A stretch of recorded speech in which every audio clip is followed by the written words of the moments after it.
90.8 நம் அழகப்ப பல்கலை சமுதாய வானொலியில் மகாகவி பாரதியாரை பற்றி முனைவர் பாக இரா கண்ணதாசன் அவர்கள் உரையாடுகிறார். வணக்கம். அழகப்பா பல்கலை சமுதாய வானொலி நேயர்கள் அனைவரையும் இந்த நேரத்திலே சந்திப்பதிலே மகிழ்ச்சி அடைகிறேன். யுகக்கவிஞன் பாரதி என்ற தலைப்பிலே உங்களிடத்திலே சில நேரம் சிந்திக்க நான் ஆர்வமாக இருக்கிறேன். மகாகவி பாரதி ஒரு காலம் தந்த கவிஞர். கொடுமையை மாய்க்க புறப்பட்டு வந்த ஒரு சக்தியாக திகழ்ந்தவர். ஜாரின் கொடுமையை தாங்காத போது ரஷ்யாவுக்கு ஒரு லெனினை போலவும், பிரான்சிலுக்கு ஒரு விக்டர் ஹியூகோவை போலவும் தமிழுக்கு கிடைத்த ஒரு தங்க கவிஞன் தான் மகாகவி பாரதி. அதனால்தான் பாவேந்தர் பாரதிதாசன் சொல்லுகிற பொழுது, தமிழகம் தமிழுக்கு தகும் உயர்வளிக்கும் தலைவனை எண்ணி தவம் கிடக்கையில் லகு பாரதி புலவன் தோன்றினான் என்று சிம்ம மணிமகுடமாக பாவேந்தர் பாரதிதாசன் சொன்னான். மகாகவி பாரதி எதற்காக கவிதை எழுதினேன் என்று சொல்லுகிற அந்த கவிதையே மிக நுட்பமானது. நமக்கு தொழில் கவிதை, நாட்டிற்கு உழைத்தல், இமை பொழுதும் சோராதிருத்தல் என்ற கொள்கையை, கோட்பாட்டை, நெறியை முன்னெடுத்து வந்த முத்தாய்ப்பான கவிஞன்தான் மகாகவி பாரதி. ரஷ்யாவிலே போராட்டம் வெடித்த போது கூட அந்த ரஷ்ய மக்களுக்காக, ரஷ்யாவிலே இருந்த தமிழர்களுக்காக ஆகா என்று எழுந்தது யுக புரட்சி என்று பாடிய கவிஞன் மகாகவி பாரதி. அது மட்டுமல்ல, பொது உடைமையை பாடினான். 30 கோடி ஜனங்களின் சங்கம் முழுமைக்கும் பொது உடைமை, ஒப்பிலாத சமூகம், உலகத்துக்கு ஒரு புதுமை என்று 30 கோடி முகமுடையாள், உயிர் மொயம்புறம் ஒன்றுடையாள், இவள் செப்பு மொழி 18 எனிற் சிந்தனை ஒன்றுடையாள் என்று பாடி 30 கோடி ஜனங்களின் சங்கத்தை பொது உடைமை சமூகமாக பாடி வார்த்தெடுத்த கவிஞன் மகாகவி பாரதி என்று பார்க்கிறோம். அது மட்டுமல்ல, மகாகவி பாரதி இந்த பாரத தேசத்திற்காக, பாரத நாட்டை பற்றி பல்வேறு கவிதைகளை பாடினான். மண்ணும் இமய மலையங்கள் மலையே, மாநிலம் மீதிதில் போர் பிரிதில்லையே, இன்னரும் நீர்கங்கை ஆரங்கள் ஆரே, எங்கிதன் மாண்பிற்கு எதிரது வேறே என்று பாடினான். வெள்ளி பனிமலையின் மீது உலவுவோம், அடி மேலை கடல் முழுதும் கப்பல் விடுவோம், பள்ளி தளமனைத்தும் கோயில் செய்குவோம், எங்கள் பாரத தேசம் தன்னை தோள் கொட்டுவோம் என்று பாடிய கவிஞன் மகாகவி பாரதி. அது மட்டுமல்ல, சமூக பொது உடைமைக்காக அன்றைக்கே தீர்க்க தரிசனமாக பல செய்திகளை சொல்லி வைத்த கவிஞன் மகாகவி பாரதி. சிந்து நதியின் மிசை நிலவினிலே சேரணன் நாட்டிளம் பெண்களுடனே சுந்தர தெலுங்கினில் பாட்டி செய்து தோணிகள் ஓட்டி விளையாடி வருவோம் என்று பாடினான். அதிலே அவன் சொல்லுவான், வங்கத்தில் ஓடிவரும் நீரின் மிகையால் மையத்து நாடுகளில் பயிர் செய்குவோம் என்று சொன்னான். அதாவது இன்னும் சொல்லுவான், கங்கை நதிப்புறத்து கோதுமை பண்டம், கங்கை நதிப்புறத்து கோதுமை பண்டம், காவிரி வெற்றிலைக்கு மாறுகொள்வோம், சிங்க மராட்டியர்தம் கவிதை கொண்டு, சிங்க மராட்டியர்தம் கவிதை கொண்டு, சேரத்து தந்தங்கள் பரிசளிப்போம், சிந்து நதியின் மீசை நிலவினிலே, சேரணன் நாட்டிளம் பெண்களுடனே சுந்தர தெலுங்கினில் பாட்டி செய்து தோணிகள் ஓட்டி விளையாடி வருவோம். இந்த பாடல்ல சொல்லையில பாரதி சொல்லுவான், கங்கை நதி புறத்து கோதுமை பண்டம், காவிரி வெற்றிலைக்கு மாறுகொள்வோம். காவிரி என்பது தமிழகத்திலே ஓடக்கூடிய நதி. இங்கே விளைகிற வெற்றிலையை கொடுத்து விட்டு வடக்கிலே விளைகிற கோதுமையை கேட்ட ஒரு ஒப்பற்ற கவிஞன் மகாகவி பாரதி என்று பார்க்கிறோம். அது மட்டுமல்ல, தமிழகத்திலே இந்திய திருநாட்டிலே இருந்த அச்சத்தை வேறறுத்தவன். அச்சமில்லை அச்சமில்லை அச்சம் என்பதில்லையே, உச்சி மீது வானிடிந்து வீழுகின்ற பொழுதிலும் அச்சமில்லை அச்சமில்லை அச்சம் என்பதில்லையே என்று பாடினான். அந்த அச்சமில்லை என்ற பாடலை கூட தலைப்பை வைக்கிற பொழுது பண்டார பாட்டு என்று தலைப்பை வைத்திருக்கிறான். கோயிலிலே மணி அடிக்கிற பண்டாரங்கள் கூட அச்சத்தால் வாடிவிடக் கூடாது என்பதிலே கவனம் செலுத்திய கவிஞன் மகாகவி பாரதி என்று பார்க்கிறோம். அதனால் தான் பாவேந்தர் சொல்லுகிற பொழுது சொல்லுகிறார், பைந்தமிழ் தேர்ப்பாகன். மகாகவி பாரதி பைந்தமிழ் தேர்ப்பாகன், அவன் ஒரு செந்தமிழ் தேனி, சிந்துக்கு தந்தை என்று பாடுகிறார். பெண்களுக்காக மிகப்பெரிய குரல் கொடுத்தவன் மகாகவி பாரதி. பெண் விடுதலைக்காக முதலிலே தமிழ் கவிஞரிலே வீரியமாக குரல் கொடுத்த கவிஞன் மகாகவி பாரதி என்று பாருகிறோம். கும்மி அடிக்க வைத்தான். பெண்களை வைத்து கும்மி அடிக்க வைத்தான். பட்டங்கள் ஆள்வதும் சட்டங்கள் செய்வதும் பாரினில் பெண்கள் நடத்த வந்தோம்.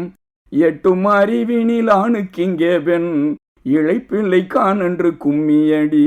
சாதம் படைக்கவும் செய்திடுவோம், தெய்வ சாதி படைக்கவும் செய்திடுவோம். வீட்டுக்குள்ளே பெண்ணை பூட்டி வைப்போம் என்ற விந்தை மனிதர் தலை கவிழ்ந்தார். தன்னென்னே நானென்னே தானென்னே நானென்னே தானென்னே நானென்னே தன்னானே. தன்னென்னே நானென்னே தானென்னே நானென்னே தானென்னே நானென்னே தன்னானே. பெண்களை வைத்தே கும்மி அடிப்பது போல பெண் விடுதலையை பிரகடனப்படுத்திய கவிஞன் மகாகவி பாரதி என்று பாடுகிறோம். அதனால் தான் அவனால் சொல்ல முடிந்தது, ஆணும் பெண்ணும் நிகரெனக் கொள்வதால் அறிவில் ஓங்கி வையகம் தழைக்கும் என்று சொன்னான். இன்னும் பாடினான். மிக அற்புதமாக பாடிய கவிஞன், ஒப்பற்ற கவிஞன் மகாகவி பாரதி. தன்னுடைய கவிதை எப்படி இருக்க வேண்டும் என்று சொல்லுகிறான். சுவை புதிது, பொருள் புதிது, வளம் புதிது, சோதிமிக்க நவகவிதை, என்னாலும் அழியாத மா கவிதை என்று சொன்னவன் மகாகவி பாரதி. அது மட்டுமா பாடினான்? சுதந்திரத்திற்காக, சுதந்திரம் என்றால் என்ன என்று சொன்ன கவிஞன் மகாகவி பாரதி.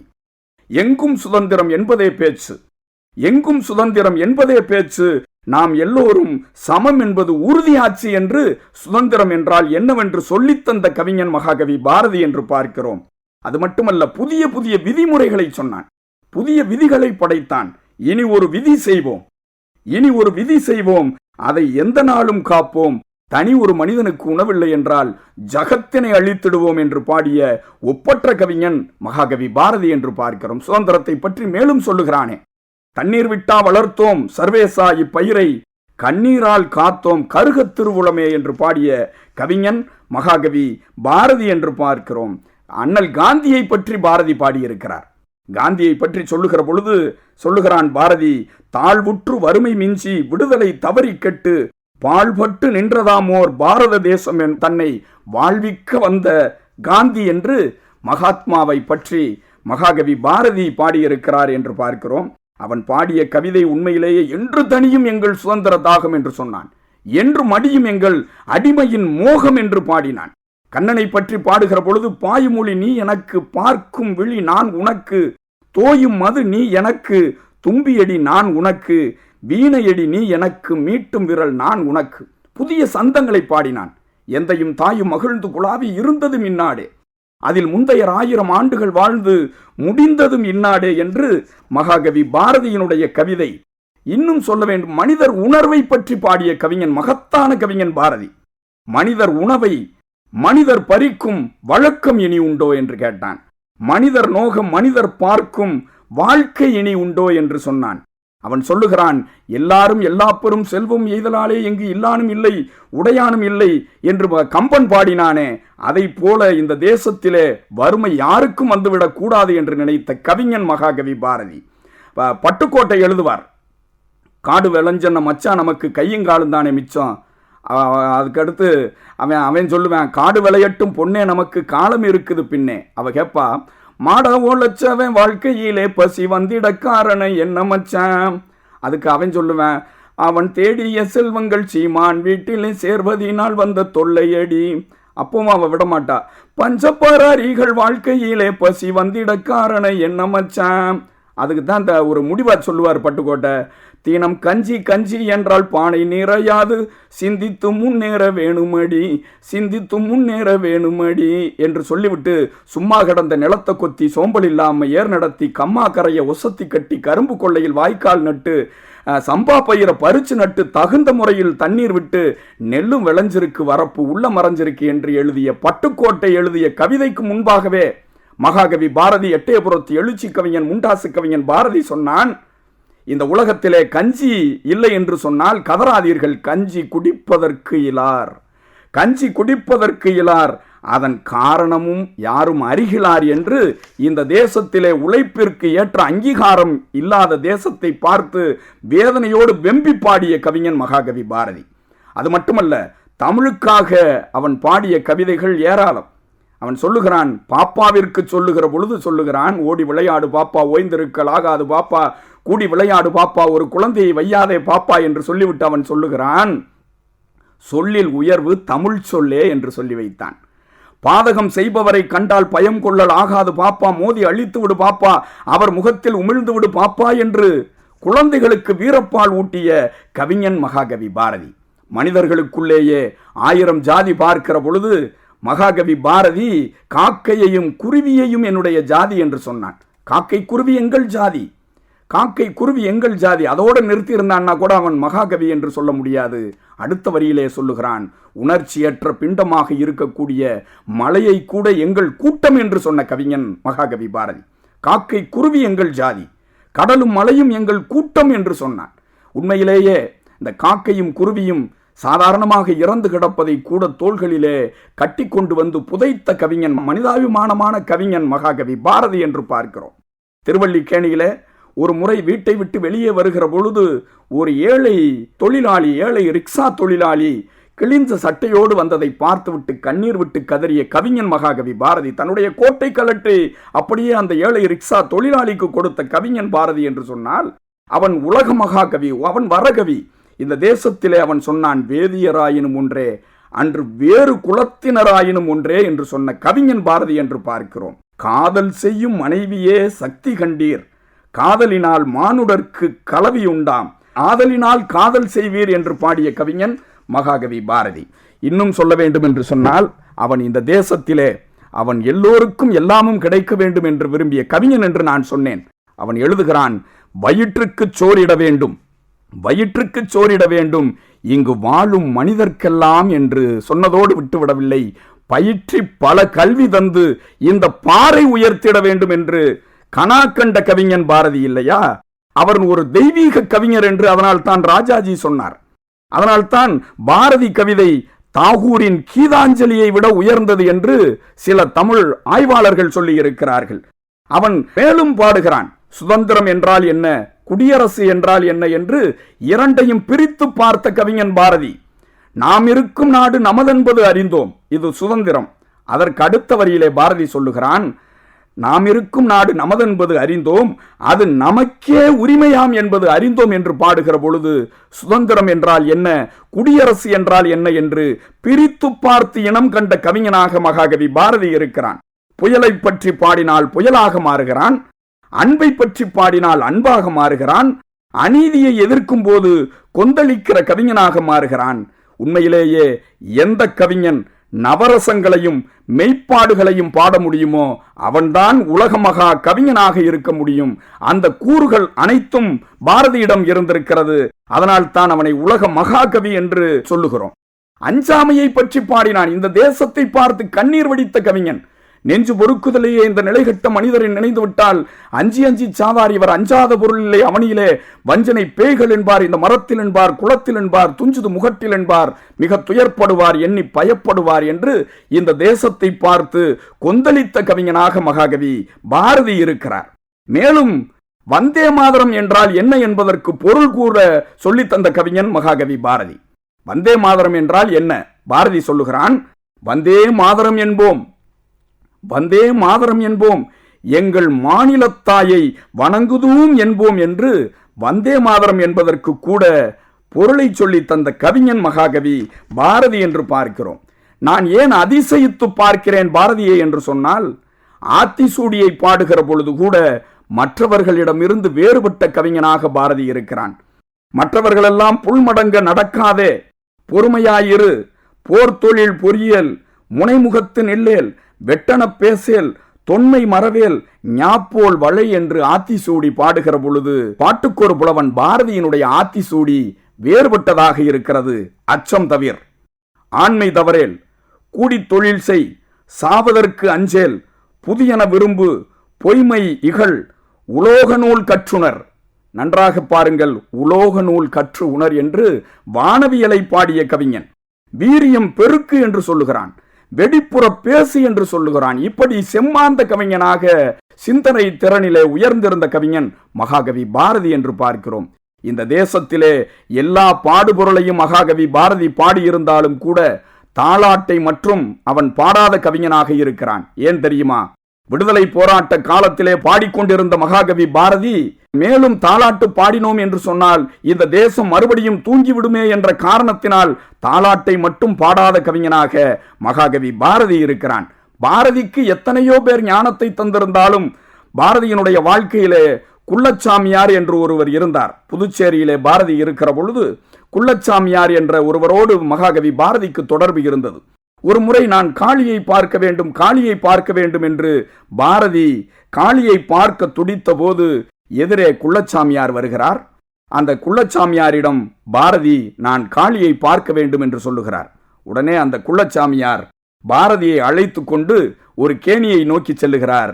இந்த கேணியை குனிந்து பார், உனக்கு காளி தெரியும் என்று குள்ளச்சாமியார் சொன்னார். பாரதி அந்த கேணிக்குள் குனிந்து பார்த்தார்.